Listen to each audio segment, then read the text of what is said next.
President William Ruto has outlined the plans that Kenya Kwanza government has put in place to uplift the local sports to international standards. On sports, my administration recognizes sports and the arts as a major industry that can employ millions of our youth and help grow our economy.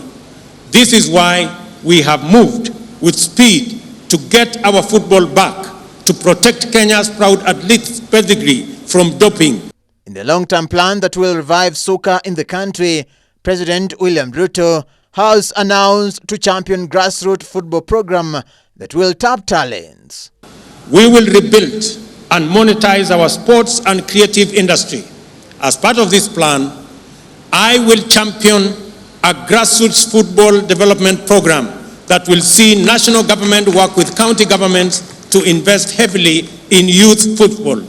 Arrangements are at an first stage to launch a bottom-up football tournament to be contested by under-19 teams from all 47 counties. We will work with our county governors for each county to build a team right from the ward level.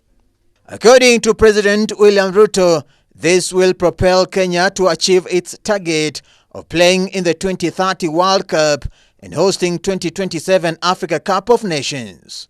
This is the first step in our Football Vision 2030, where we will target our Harambee Stars to play at the 2030 World Cup and Kenya to host the 2027 Africa Cup of Nations.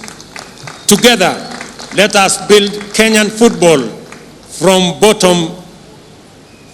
from the grassroots of our villages to the grand stage of the World Cup.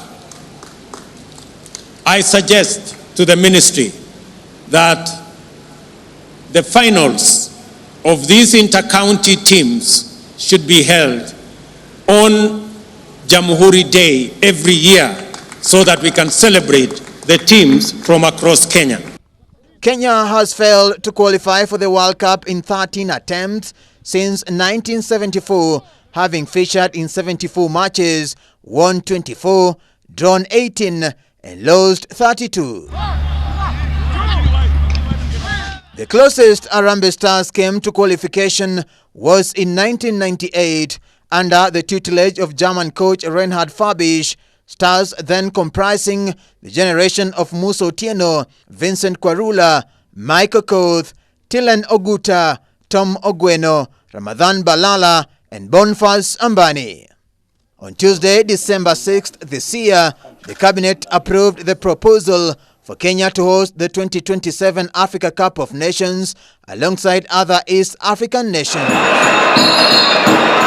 Kenya lost an opportunity to host the tournament in 1996 owing to lack of proper sporting infrastructure, and CAF passed the baton to South Africa, who went on to win the Maiden AFCON gang. In 2018, Kenya was unable to host the African Nation Championships CHAN for the same reason.